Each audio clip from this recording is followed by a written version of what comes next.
Os céus sempre foram fonte de mistério e fascínio para a humanidade. Mas às vezes, o que interpretamos como fenômenos cósmicos tem explicações mais próximas de nossa própria realidade. O caso do Observatório Astronômico Municipal apresenta elementos aparentemente sobrenaturais. No entanto, uma análise científica rigorosa revela fenômenos naturais extraordinários combinados com fatores humanos muito específicos. Para compreender o que realmente aconteceu com a doutora Elisa Monteiro e os visitantes afetados, precisamos examinar 3 aspectos distintos: o fenômeno astronômico observado, as propriedades únicas do telescópio e os efeitos neurológicos documentados. Consultei especialistas do Instituto Nacional de Astrofísica sobre o sinal de rádio detectado pela doutora Elisa Monteiro na noite de seu desaparecimento. Analisando os fragmentos de dados recuperados, identificamos um fenômeno raro, mas documentado. Uma explosão de raios gama de curta duração, provavelmente originada da colisão de estrelas de nêutrons. Estes eventos liberam uma quantidade extraordinária de energia em múltiplas frequências. O mais interessante é que a radiação atravessa o espaço-tempo seguindo um padrão em espiral, devido à gravitação de corpos celestes maciços em seu caminho. O padrão espiral nos dados da doutora Monteiro não é místico ou sobrenatural. É precisamente o que esperaríamos de uma explosão de raios gama distorcida pelo campo gravitacional de buracos negros intervenientes. Surpreendentemente, registros astronômicos mostram que um fenômeno similar foi observado em 1923, durante a inauguração do observatório.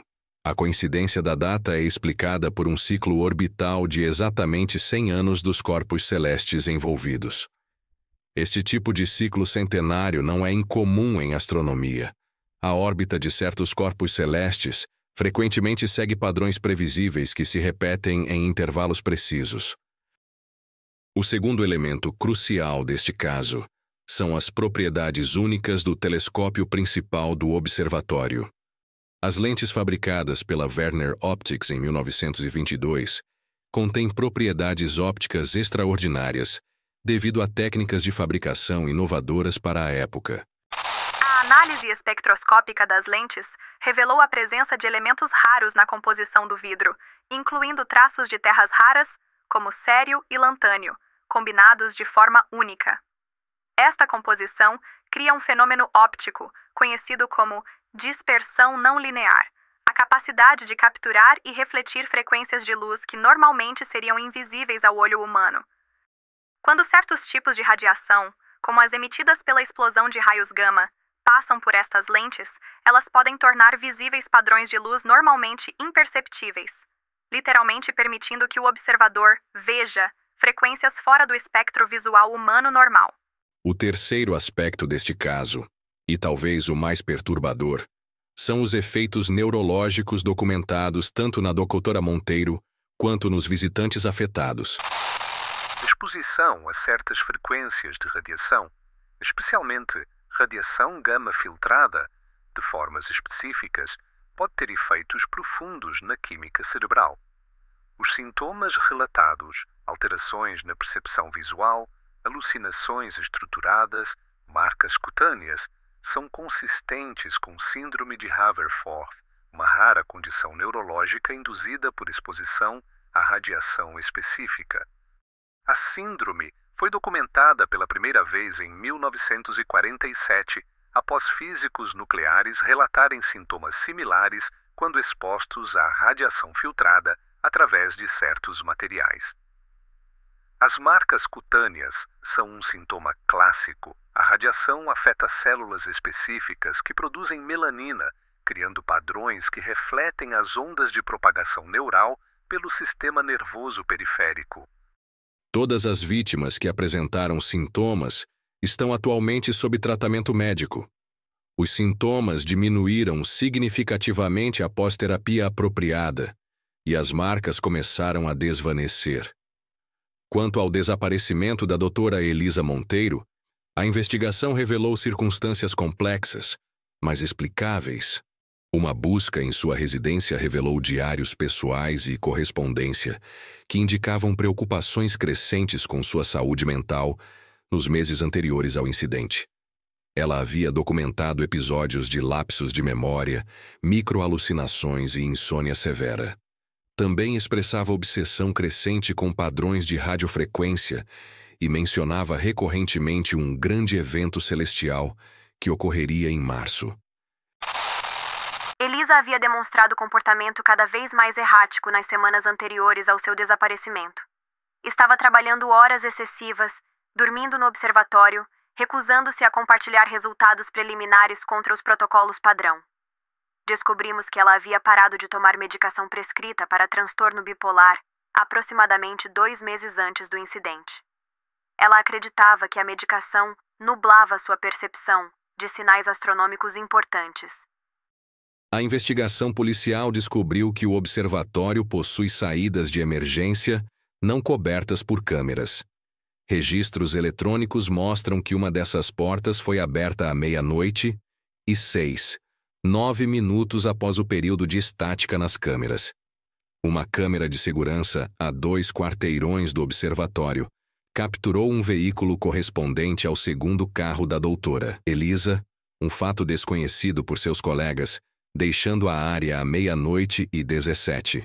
Registros de pedágios e de abastecimento indicam movimento para o norte, em direção à fronteira estadual, onde as buscas continuam. Quando analisamos todos estes elementos em conjunto, emerge uma explicação unificada que, embora extraordinária, não requer elementos sobrenaturais. A doutora Elisa Monteiro, já predisposta a episódios psicóticos devido à interrupção de medicação, detectou um fenômeno astronômico genuinamente raro: a explosão de raios gama com padrão espiral.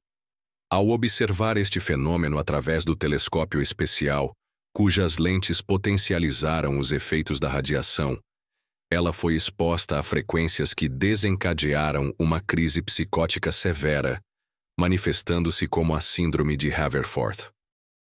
O e-mail frenético enviado aos colegas e suas anotações finais demonstram pensamento desordenado típico de um episódio psicótico. Em seguida, em estado de paranoia, ela orquestrou seu próprio desaparecimento. Os visitantes subsequentes que olharam através do mesmo telescópio, ainda calibrado para observar a mesma região celeste, foram expostos a níveis residuais da mesma radiação, o suficiente para induzir sintomas mais leves da síndrome. A aparente conexão entre este caso e os anteriores, Shopping Riverside, Edifício Aurora e Bosque Norte, tem explicação em características geológicas e arquitetônicas compartilhadas. Um estudo geológico revela que estas 4 localizações estão situadas sobre uma formação única de rocha magnetizada que forma um arco natural através da cidade. Uma coincidência geológica, não um padrão místico. Quanto à família Werner e sua conexão com múltiplos locais, isto reflete simplesmente a influência histórica que esta família teve no desenvolvimento da cidade, como principais investidores em infraestrutura pública no início do século XX. Friedrich Werner, filho de Albrecht Werner, foi pioneiro em óptica e astronomia. Sua decisão de marcar instrumentos com o símbolo da espiral era puramente funcional. Indicava lentes especiais projetadas para capturar padrões de luz espirais, um conceito científico legítimo. A recorrência do número 23 e da data de 23 de março são exemplos clássicos de apofenia, a tendência humana de perceber padrões onde existem apenas coincidências. O dia 23 de março tem importância histórica para a cidade como um todo. É o aniversário oficial de sua fundação em 1823. Naturalmente, muitos eventos importantes foram planejados para coincidir com esta data ao longo dos anos. Quanto às alterações que venho experimentando pessoalmente, a heterocromia em meu olho e outras sensações perturbadoras, consultei especialistas médicos. O diagnóstico foi claro: exposição secundária às mesmas radiações durante minhas investigações, particularmente durante minhas observações no observatório. O telescópio principal continua emitindo baixos níveis de radiação residual do evento astronômico. As lentes especiais amplificam e transformam esta radiação de formas específicas. A heterocromia é resultado de alterações na melanina da íris causadas por esta radiação. O mesmo mecanismo que criou as marcas em espiral nas outras vítimas, manifestando-se de forma diferente. Quanto à sensação de memórias que não são minhas e reflexos desincronizados, estes são sintomas neurológicos clássicos da síndrome de Haverford, manifestando-se como leve despersonalização e alucinações visuais menores. Iniciei tratamento médico apropriado e os sintomas já começaram a diminuir em intensidade. A condição é tratável e raramente deixa efeitos permanentes quando abordada rapidamente. O encontro com Juliana Neves no observatório é particularmente interessante quando analisado à luz destas descobertas. Os registros médicos de Juliana, obtidos com autorização legal, mostram que ela sofreu danos neurológicos significativos após o incidente no Bosque Norte. Diagnósticos indicam transtorno dissociativo e psicose induzida por trauma. Investigação adicional revelou que Juliana visitou todos os locais associados aos casos anteriores nas semanas recentes. Seu interesse nestas localizações é consistente com fixação obsessiva, um sintoma comum em indivíduos com seu diagnóstico. O relógio que ela me entregou é de fato um artefato histórico genuíno, que pertenceu a Albrecht Werner. Análise de antiquário confirma sua autenticidade. A inscrição interna, no entanto, é uma adição recente. Análise metalúrgica indica que foi gravada há menos de um mês, provavelmente pela própria Juliana. Juliana Neves está atualmente recebendo tratamento psiquiátrico intensivo. Seu psiquiatra, com quem conversei com a devida autorização, confirma que ela desenvolveu um elaborado sistema delirante envolvendo realidades alternativas e uma convergência iminente. O caso do observatório apresenta um fascinante entrelaçamento de fenômenos astronômicos reais, tecnologia óptica avançada e efeitos neurológicos documentados. O observatório permanece temporariamente fechado, enquanto equipes especializadas realizam a descontaminação das lentes e estruturas afetadas pela radiação residual. A busca pela doutora Elisa Monteiro continua. As autoridades acreditam que ela está viva, possivelmente sob identidade falsa, e sofrendo de condição psiquiátrica severa que requer intervenção médica. Todos os visitantes que desenvolveram sintomas após exposição estão respondendo positivamente ao tratamento. As marcas em espiral estão diminuindo, e as experiências alucinatórias cessaram completamente. Quanto à suposta grande convergência, prevista para o dia 23 no Marco Zero da cidade, compreendendo agora a natureza das experiências de Juliana e as minhas próprias, reconheço isto como manifestação da síndrome de Haverford, não como um evento cósmico real. Continuarei monitorando a situação, mas com a perspectiva científica adequada.